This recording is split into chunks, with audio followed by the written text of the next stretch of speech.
right. Thank you.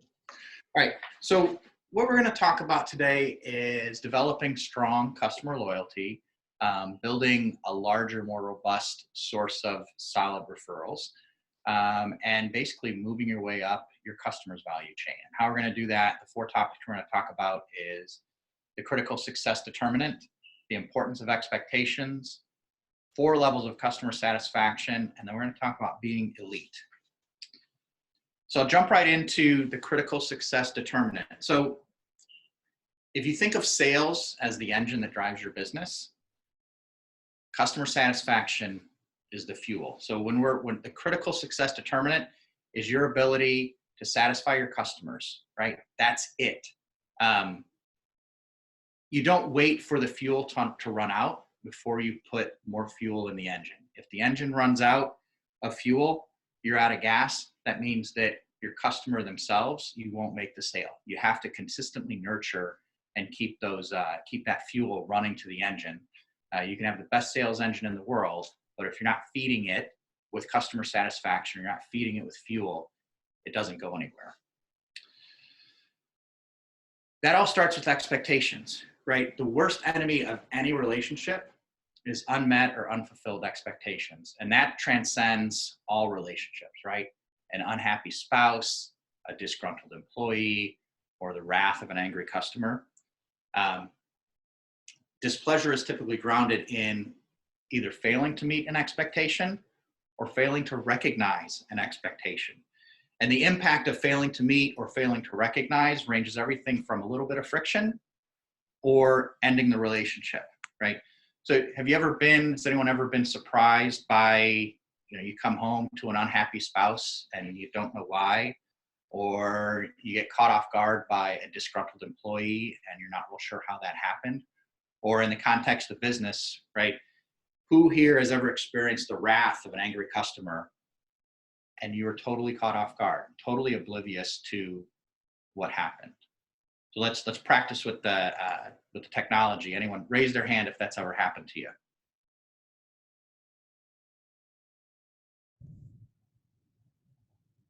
Anyone? All right, I don't see anybody raising their hand. Yeah. Oh yeah, Chelsea. Chelsea raised her hand. All right. So, and then Chelsea, to keep this interactive, do you want to share maybe that experience, where you felt the wrath of an angry customer and completely at a loss as to what went wrong? Yeah. It may not be an angry customer. It just may be someone who is frustrated. And I think they're more frustrated with themselves and just kind of coming, letting their steam off at me because of the frustration with themselves. So it may not be perfect for your example, but it was something that kind of caught me off guard. And I think that we can either respond back and lash back, or we can be loving and gentle. So like you're talking about good customer service with this as well. And I think that responding in love is the appropriate thing to do if we're offering that good customer service, right? Just letting them talk, letting them vent, letting them get it out, and trying to approach it in just a loving way. So can I probe on that for just a second? So that customer that was maybe unhappy with themselves, and I know you're in the wellness industry, right? Were they frustrated, or was there an expectation of themselves that they were unable to meet, which then translated into the wrath of the angry customer? Yeah, I think so. I think for the most part, it was, give me more information, more information, more information. I need more, I need more, I need more. And then as a coach, I'm saying you're not ready for more. And then you have to finally say, okay, well, if you want more, then I'll provide more. And then they reach the state of overwhelm and they get frustrated with you because they're overwhelmed. And you don't really want to say, I told you so in that situation. So you just kind of, to me, I'm just kindly like, okay, well, let's take a step back. Let's look at what it is that you're ready for. What are you doing well in? Let's keep that. And how much more can you take on? And I'll help you prioritize that. So that's kind of how I approached it. Okay. Good. Great example. So let me expand and let me go into kind of a generic example that many of us can relate to. And I think it does run parallel to potentially what you had just demonstrated. So let's say we're buying a sports car. You know, we've become successful. It's time for us to go and buy that sports car that we've always wanted, we've always looked for. It's time to fulfill that dream, right? So you've got certain responsibilities that exist outside of the success. And so you're not going to buy anything new, you're going to buy it used. So these are your requirements, right? So I'm setting your expectations. So I want a used car. Definitely has to be a 2-seater. No good sports car has 4 seats. You don't need back seats in a good sports car. It has to be red. I mean, what sports car is not red? Has to have custom wheels, those stock wheels that come off the factory. Everyone has those. You got to have custom wheels. And if it was taken care of and the previous owner loved it and took care of it, they put custom wheels on it. It wasn't just some lease that they drove around and beat the snot out of, right? They really cared about it. Got to be high performance. Has to be race ready. And of course, it has to start with an F. There it is. Right? Now, what if you got that? Custom wheels, red, used, 2-seater, high performance, race ready, starts with an F. Meets the criteria. And in fact, as an 80s child, my dream car could potentially be that Fiero. Maybe that's what I want. Maybe that. So it's all about expectation setting. Now, if you were expecting the Ferrari and you got the Fiero, you might have a different F word to describe it, right? But it's all about expectations. So my dissatisfaction, my displeasure in receiving a Fiero as opposed to a Ferrari, it's all about where those expectations are set, right? And this happens all the time in business. You think that you're fulfilling the customer's expectation, yet you haven't either quite probed enough or their expectations were slightly different. Your experiences are different, right? And so this is where, expectations really, really come into play. Make sense? Excellent. All right. So we're going to talk now about the 4 levels of customer satisfaction. Level 1 is that you meet customer expectations, right? That's where your customer has no complaints, they're satisfied, but they're not necessarily loyal, right? So if you have a competitor that can meet those expectations or can fulfill the need, that you may have an ex customer, right? They can leave, they can find someone else who will. So a good example of that would be a dry cleaner, right? You have a dry cleaner that is rather convenient. It's on your way home. You always need same day service. You drop it off in the morning, you pick it up at night. But there's 4 other dry cleaners out there, reasonably on the way. Now, even though they've changed personnel and they've changed the bags and every once in a while they change the prices, it's still convenient. It still works for you, right? But then one day you go in and they say, oh, I'm sorry, Mr. Stetzel, we got really busy. Didn't really get your clothes done. Well, it's an inconvenience. Now you understand that it's the busy season. You may not raise Kate in there, but most likely after you pick up your clothes, you might try another one, right? It only takes that one time. So if you're at level 1 and you're just meeting the minimum requirements to stay in business, your customers aren't necessarily loyal and they're not gonna, it may take one event, one unheard of, unsaid event to get them to go somewhere else. Now, level 2, this is exceeding expectations, right? This is you surprise your customer by going above and beyond what they expect, right? So that could be as simple as following up with a phone call, providing friendly service, something that differentiates you. So an example here might be, a grandson and a grandfather. Grandfather has the ritual of driving across town to the same bakery every Sunday to get his donuts, right? The grandson rides with him. That's part of the ritual, but the grandson notices there's other donut shops on the way. And they're a little bit cheaper, Grandpa. But Grandpa explains there's something called a baker's dozen. No one does that anymore. We get the extra donut and they don't, no one no one gives the baker's dozen. They're all too cheap. I'll pay extra. I'll drive across town to get this. And when I go in, I know the people, they're friendly. They give the donuts and I get the extra, right? It may seem little, but that's something that differentiates them and puts them into a different category. And therefore they've attained that level of loyalty, right? They go above and beyond. And people are willing to pay for that. So a little interaction here. Think of the times that maybe your expectations have been exceeded. How did it make you feel? What was your attitude toward the company? And how might, maybe some ideas on how, especially where we're at today with virtual connections, how can we exceed our customers' expectations? Any ideas, any interaction? What are some thoughts on that?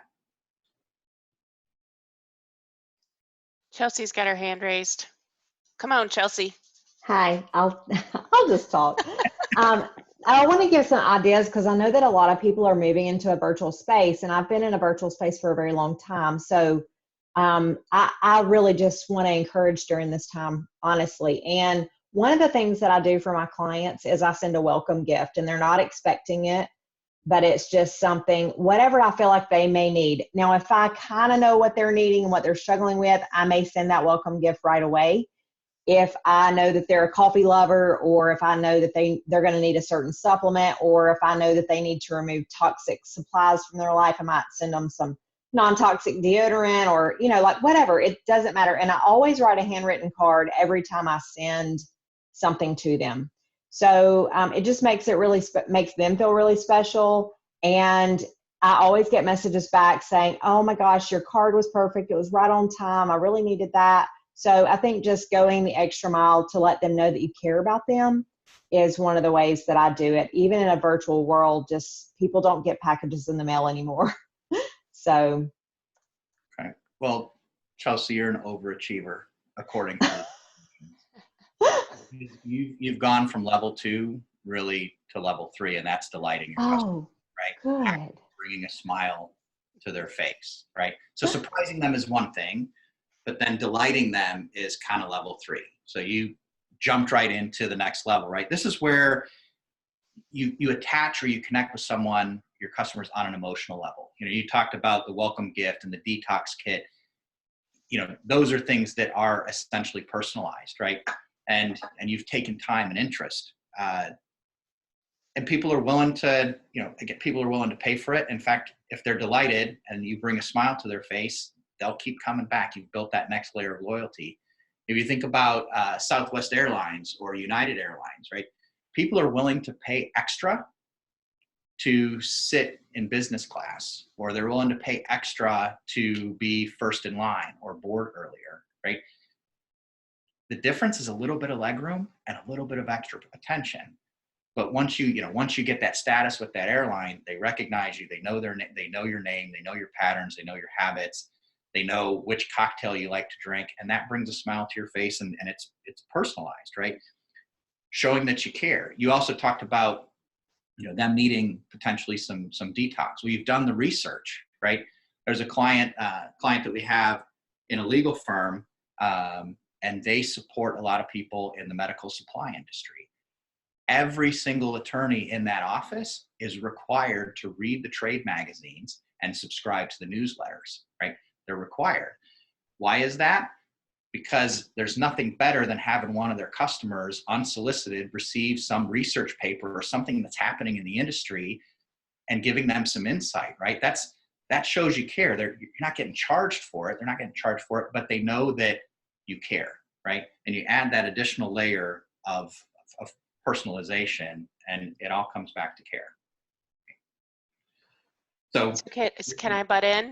Sure. I don't know if this is a level 3 or maybe just a level 2, but even going to your favorite restaurant.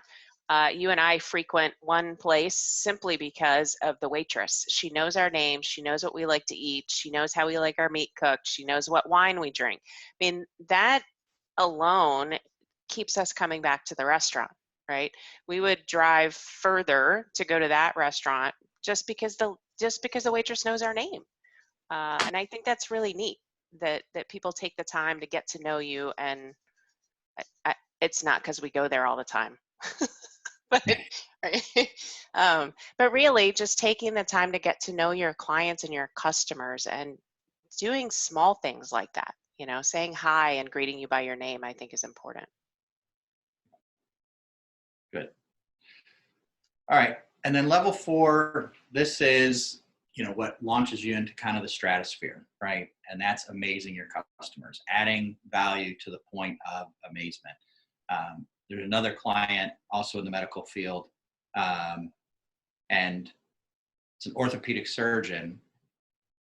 They have a professional greeter. So when you go to get your knee replaced, your hip replaced, your shoulder replaced, or whatever that procedure is, there's a professional greeter.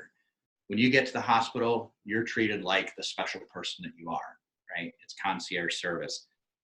That trained customer service rep brings them into a private waiting room.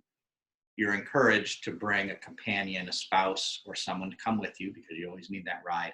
That companion is treated the exact same way. They're brought into the private waiting room. There's an array of juices and snacks and magazines, and they personalize it like up front. They try to understand what you like. They question who you're bringing and what they like because they want to make them as comfortable as they possibly can. And then once the procedure is over, they bring you to the car and put you in and off you go. Now the aftercare is an immediate phone call to see how you're doing. And then every single day, depending on the procedure, anywhere from 2 days to 10 days, even if it was simple, right? There's a nurse that calls you and starts asking you questions because, we don't want to be bothered. We don't want to bother somebody. You might not make that phone call for that little minor procedure if it doesn't quite feel right, but they call every day, day after day after day, to make sure you're okay and follow up on your aftercare. And are you doing your exercises, right? At the end of that 10 days or 5 days or whatever that period is, the surgeon, right, puts a handwritten note in the mail and sends it to them, right? Now, how many times are you going to get your hip replaced? Hopefully not more than once, right?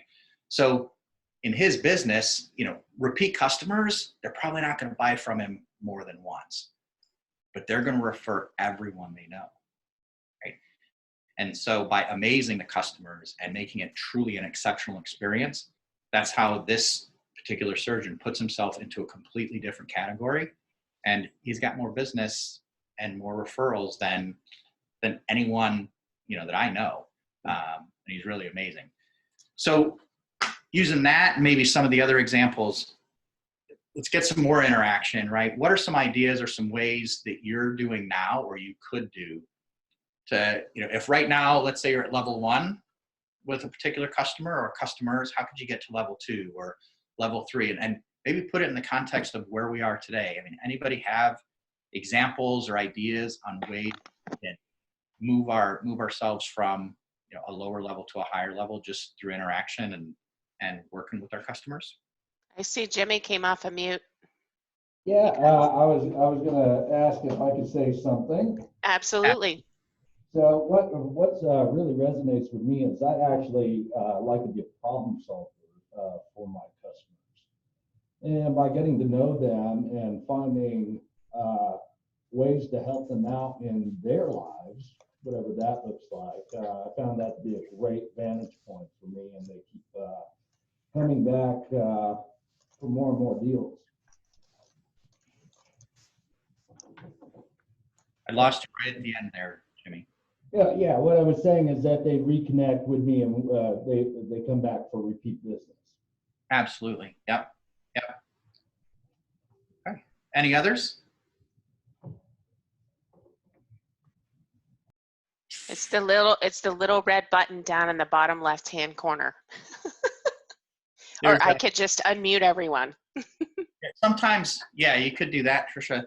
I'll give an example. It's called One Ski Hill Place in Breckenridge.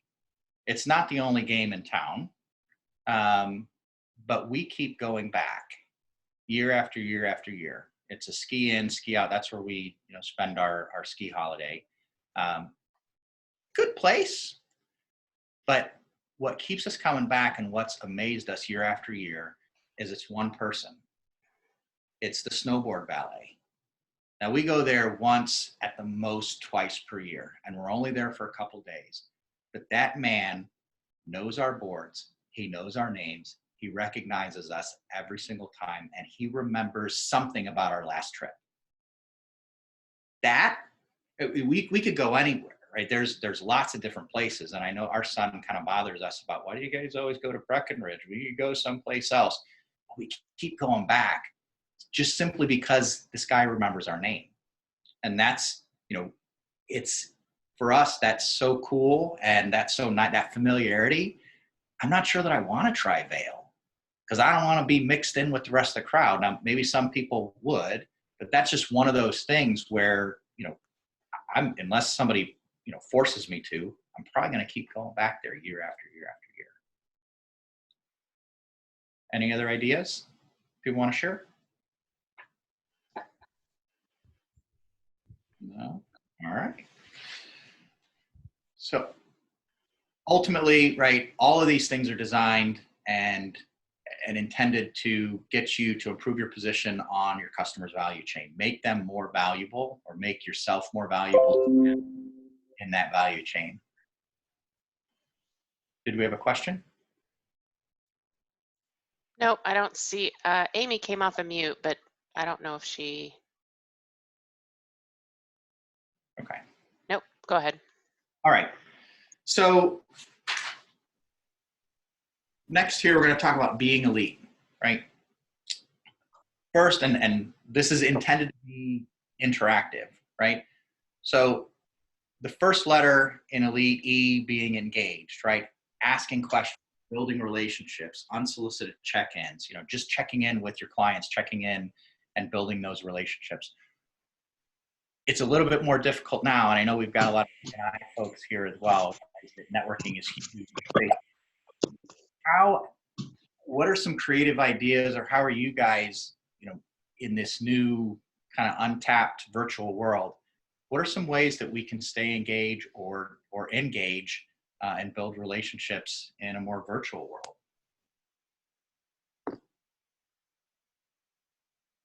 Ideas? Denise put her hand up. Go ahead, Denise.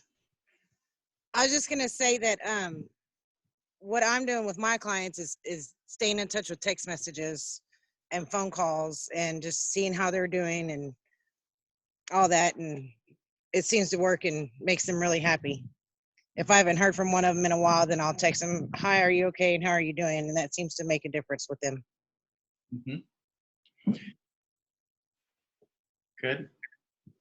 And, and it's very rare, like, that we receive phone calls or text messages that aren't indicative of a problem, right? People call us quickly when they have a problem or they have a question, or that the credit card didn't go through. But, if you call one of your customers and just say, I hadn't heard from you in a while, just wanted to check in. Kim has her hand up. Oh, go ahead. Hey, Kim. Hey, no, I was just going to mention that one of the things we've been doing this week with everything going on is, Allstate is encouraging us not to have walk-ins in the office and not to take cash payments and whatnot. So we're doing a lot of mass emailing to our book, just trying to explain things to them. So when the time comes, they're not surprised when they walk up to our door and they see the note on the door, like, sorry, we can't take cash payments. So we're just trying to give them a heads up and warn them. Okay. Any other ideas? All right. Well, the key here really to stay engaged, ask questions. Always be asking questions. Find out what's going on, and then use those questions and the answer to those questions to routinely check in. Right? There's nothing better than a phone call that isn't doom and gloom or some question that causes stress. The second one, L in elite, is listen.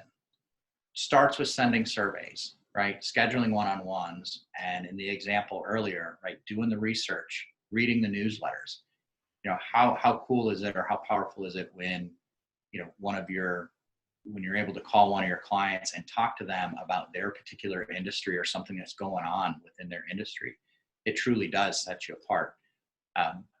Any other ideas on listening or getting engaged, right? Getting closer to the clients, anything that we're doing to maybe get the feedback of our customers?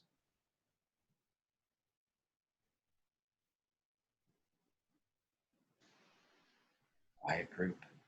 I know. What's up? Oh wait, is somebody come off mute? Yeah, I was just going to say, one of the things we try to do as often as we can. We try to do at least once a year, but for the annual insurance review. So we can meet with them. We're not trying to sell them anything. We're not, we're just meeting with them, going over everything they have, trying to answer any questions, help them figure out any concerns they have, if they're properly covered, and things like that. So I think that that they really appreciate that. They usually will agree to meet with me for at least 30 minutes to an hour and thoroughly go over all their coverage, what they have, and make sure it's meeting their needs. Okay. But like just to review, like you can do the copy paste from last year to this year and just assume, or that listening is, have your needs changed? What's different? What's the same? How can we tailor it, to suit you in this new and upcoming year? That kind of. Right. Mm-hmm. Okay. Does that apply to anyone else's business or role in their company? Could that apply? Yeah, that actually applies. This is Jim Butcher. That applies to us. In fact, like right now, we're really going through my whole book of clients and connecting with them and see what's going on with their life. Make sure that this recent scare is how it's affecting their business and how we could connect and help them. So yeah, that's a very, something that we're doing also. Okay. Excellent. So that's a good segue into the third then, about being inspired, right? So if you're engaged, if you're listening, you're scheduling one-on-ones, you're doing the research, you're doing all the research and understanding.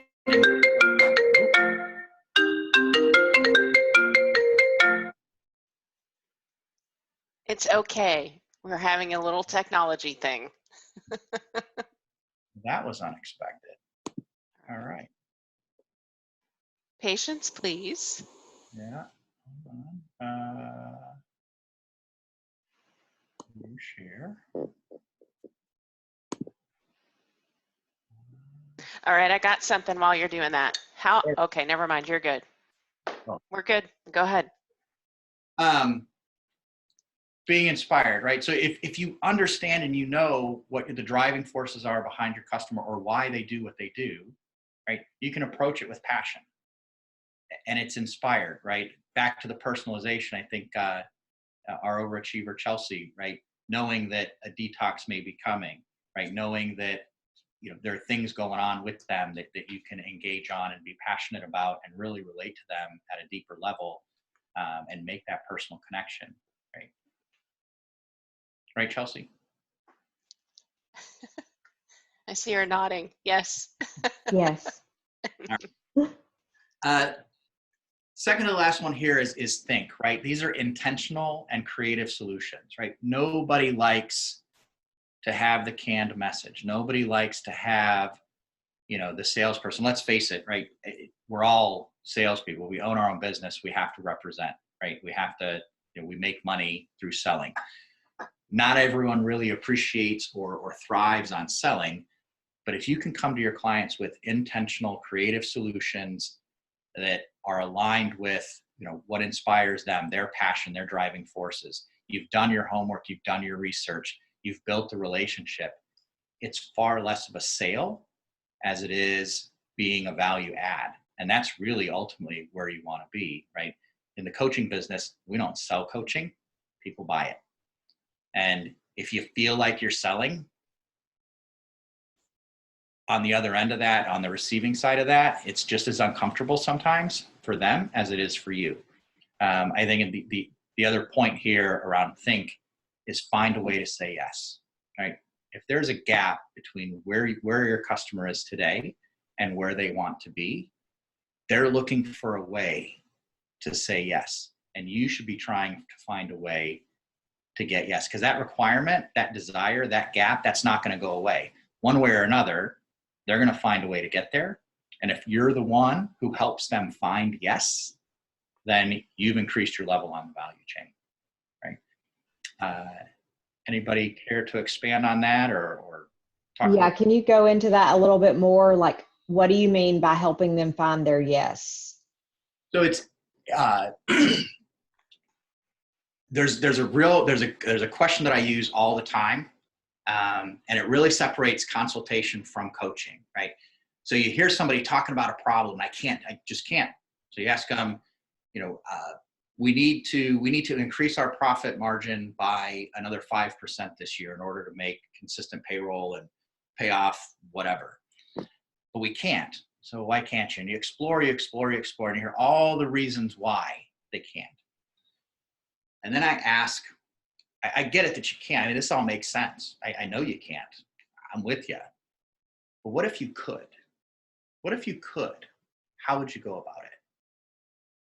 And sometimes they get this puzzled look like, didn't we just talked for 30 minutes about all the reasons why I can't? No, I get it. You can't. But if you could, how? Well, first we'd have to do this kind of training. And second, we'd have to get rid of this supplier. And then, okay, now you're building a roadmap. Now you're finding a way to yes. So I know you can't, but if you could, how? And so you just kind of, you flip the wording, you flip the verbiage, and you flip the mindset from I can't, to how would you do it? And it's hard, it's hard to do with someone that you've never met before, right? It's hard to do if you don't understand what the driving forces are. It's hard to guide somebody in that direction if you don't know anything about their industry, you haven't done the research, or you haven't asked enough questions. Because there is, some guiding that you need to do along the way.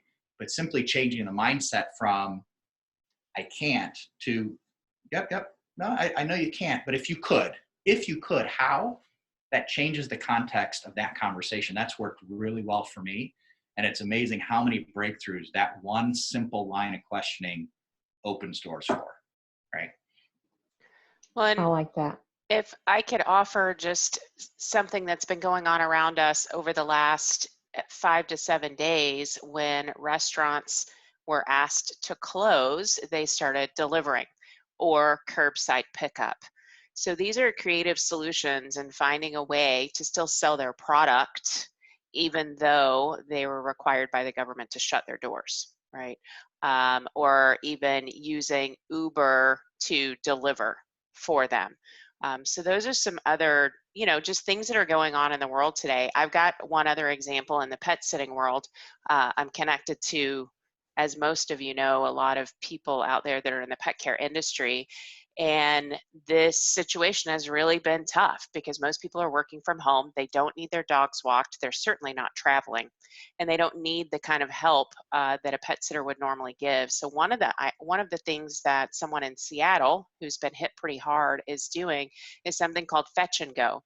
That way, the humans can continue to work from home, do what they need to do. All of the supplies that the sitter needs is right at the front door to pop in, grab the dog, take them for a walk, and bring them back. So it's a win-win situation. The sitter doesn't come in the house and germ it up, if you will, and the sitter still gets paid. So it's just really trying to find creative solutions for your customer. What are their needs? What does your customer really need from you? And finding a way to make it a yes. And it may be not the first solution you come up with. But I thought that was a really cool thing that I heard this morning. Okay. Any other input? Anyone want to chime in? Okay. And then last here is exceptional. Exceptional is all about the attitude and having noble intentions, right? And what I mean by noble intentions is you've done the E, the L, the I, the T, right? You've engaged with your clients. You've asked them questions. You've built the relationships. You've had one-on-ones and done the research. You understand what their driving forces are and why they do what they do. You're looking for a way to get them from where they are. You're fulfilling a need or closing a gap. If all of those things are true and you go in with the right attitude and your intentions are noble, that's how you increase your position on their particular value chain, right? And ultimately, you're moving from a transactional vendor, somebody that does, I bring my clothes in, I leave them here, I get them back, right? To someone who's a strategic partner. And a really wise executive mentor of mine early in my career said this to me. He said, by the time your customer asks you for it and tells you they need it, it's too late, right? And think about that. If you're engaged and you're listening and you understand the driving forces and you're being intentional, right, in all of those, through all of those conversations, you're probably going to know from within your industry, you're going to know they need something before they do. Jimmy Butcher being a banker, new business owners should be borrowing money before they need it. They just don't know it yet, right? If they're borrowing money when they need it, it's too late. By the time they come to you and say, Jimmy, I think I need some money, chances are you're not going to be able to help them. And if they have to ask you for it, it's too late. So you're, in your industry, in your role, you should be, they should be comfortable, or you should be making them comfortable, and you should be helping them to understand that they actually need to borrow some money before the critical moment arrives. I think I'm right. Yes? Yeah, Jimmy said true that in the chat. Yeah, borrow the money before the virus hit. Yep. And then, and Chelsea wouldn't, an ideal client would be somebody who recognizes they need wellness and they need your help before they're actually really, really sick, right? By the time they come to you and say, gosh, I'm doing horrible, is it too late, right? In some cases, maybe. Yeah, Kim came off Yeah. mute. Do you have something, Kim? Yes, it reminds me of when we explain liability coverage to our customers and the importance of having that extra umbrella liability, because it just takes one small accident and it can be too late, so it just reminded me of that when we try to educate our customers when they come in with state minimum limits of 30,000 per person. We're like, yeah, that may not cover you. And Yeah. so The insurance industry is a great example, right? By the time they come to you and say, hey, Kim, there's some sort of triggering event that would cause them to come to you and say, Kim, I think I need to increase my coverage, right? And by then, it's probably already happened. Right. It could be too late. Okay. So that brings me to the end. I promised Trisha that I would give her some time to close. So I think I'm right on schedule. But I'll pause there and ask, are there any other questions that anyone has, or any other input that people want to give? Okay. Well, I thank you for the time. Again, this is experimental. I hopefully you played with the buttons, you played with the technology. We'll get more and more comfortable with it. Getting interaction and having these types of events where we do virtual networking, it'll take some time, but we'll keep at it for as long as we need to. And by the end, we'll be very fluent in these tools and a lot more comfortable doing things like this. So thank you, Trisha and Jimmy, for having me, and thank you everyone for joining. And if anybody hasn't looked at, or if you guys haven't looked at Anna's background, she's on the beach, I see, with a beautiful tree behind her. I think that's pretty cool. I wish, believe me. I know. So Anna, tell us your secret, since we're all experimenting here. How did you get that beautiful scene behind you? Okay, if you go to on the bottom left-hand corner where it says video and the drop down going up menu. Yeah. And it says choose virtual background. Nice. That's cool. So then nobody has to see all your messy stuff behind you. Right. I love it. Thank you very much for sharing that. All right, Mr. Butcher, if you would pretty please come off of mute, because we missed you at the beginning and I wanted to give you just a minute to introduce yourself. I want you all to know that Jimmy has, again, as usual, been an excellent, wonderful, awesome sponsor for this particular event. Normally, he is our beverage sponsor, but it would be really hard to deliver beverages to everyone's house because we're all together from home. Instead, he has donated some Amazon gift cards, and I have everyone's name right here, so don't leave yet. We still have a few minutes before we get there. But Jim, would you just do a quick introduction and tell everyone, number one, what it is that you do, what you're looking for in the way of helping clients or potential clients, and how people can contact you? Yeah, absolutely. And I want you guys to know I was actually 20 minutes early. Yes, he was. And apparently, and they told me I needed to leave because they were discussing Super Ninja stuff. So therefore, I'm late, and I'll just go ahead and blame that on Trisha. I'm just kidding. No, thank you guys for having me. It's a great pleasure to be here. Right now, I think this is really in line with what we're working with. My commitment is really to help my clients and connect them with individuals, especially in these tough times, that are going to help them solve their issues that they have. Say, for example, one that I set up today was they do business seminars, and I introduced them to a person that does expos. So in that instance, I didn't know exactly how that would work, but the two of them, I can't imagine anything better to do than step up and try and help them and be of value to them. So that's what I'm looking for right now. My commitment is to really stand up for my customers and get them the quality of service that they need, and just be there for them in these type of times. Who am I looking to meet? I'm looking to meet small business owners. I really love the realm of small business. I love to be able to provide them a true service of standing up for them and helping them really get in front of these problems like this. For example, I'll give you a personal experience and then I'll wrap it up. In 2015, or excuse me, what year was Harvey? Was that 17? You guys remember? I think, yeah, it was 2 years ago. This will be the third summer. Okay. Yeah, so that's right. Yeah, So August 2017. I lost The insurance person knows. I lost my business in 2017 to Hurricane Harvey. And if I would have had professionals around me that helped me plan and look at things in advance and really cared for me, and I allowed them to care for me, I wouldn't have lost my business. And that really resonates with me. So this customer service and being able to, step up for them and help them out in advance really resonates to me. And those are the type of businesses that I really want to be there for. So, businesses like that, I really enjoy to be their banker, someone they know by their first name. And I would love a personal introduction to them. Thank you guys again for allowing me to participate. And, as we have more of these, I'm loving it.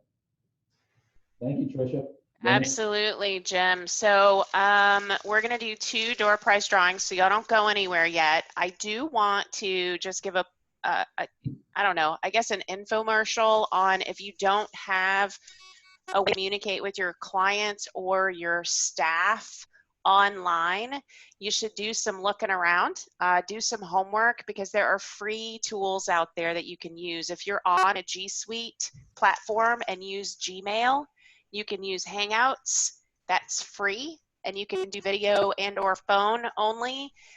Dennis and I are using that platform with individual meetings, and we're also using the Zoom platform. By the way, you can get that for free as well in the basic portion, setup. So if you don't have a way to communicate with people this way, you should probably think about doing that. I've even set up I'm going to do a weekly 30-minute check-in with my staff just by video so that they can pop in and say hi. I mean, we're trying to create this virtual community out there and stay in touch. So keep that in mind. All right, here we go. Drum roll. Somebody, I hear it. Somebody's drum rolling. Thank you. All right, first $10 gift card. Oh, and you have to be present to win. I don't think Cheryl's here. Cheryl Lanther is not on the call with us. Too bad for her. One more. Two more. One more, two more. She didn't join either. Where are all my peeps? All right.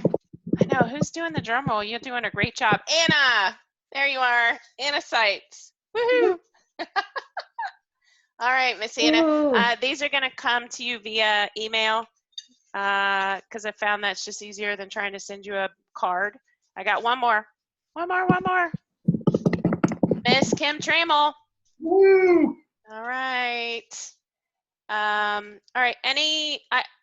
Dennis threw a couple things up on the screen. Our next event is going to be next Friday. It used to be a lunch and learn. You have to provide your own lunch now. We're going to send the workbooks out in a PDF format, so you will have a workbook, and we're still going to have a lot of fun on that call. So if you guys would like to join or know people that particular topic would be good for, please pass it on to them. And then I have a business boot camp coming up that's due to start April 1st that I'm taking virtual as well.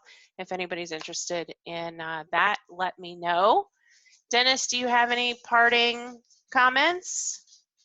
No, thanks everyone for joining. I think one thing my assistant did send me just before this call started, so maybe to uplift people, she has nothing better to do than organize my schedule and watch the news and follow this virus. And he's not talking about me, y'all, just so you know.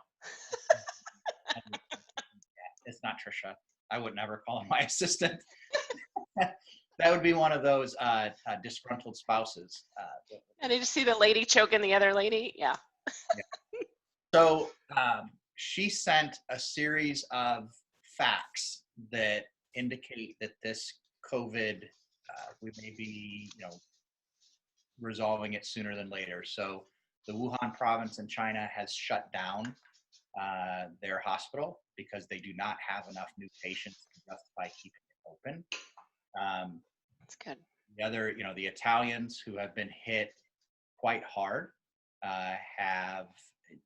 the fact is that they have not only the oldest population in Europe, but they have the oldest population on the planet. So the magnitude by which Italy has been hit is explainable. It's not good, but it's explainable. South Korea appears to have turned the corner. Japan is actually sending people back to work. So, this is not the end. And hopefully, we're taking the lessons learned from all the other places on the planet. We still got a ways to go, but I think the positive signals are out there.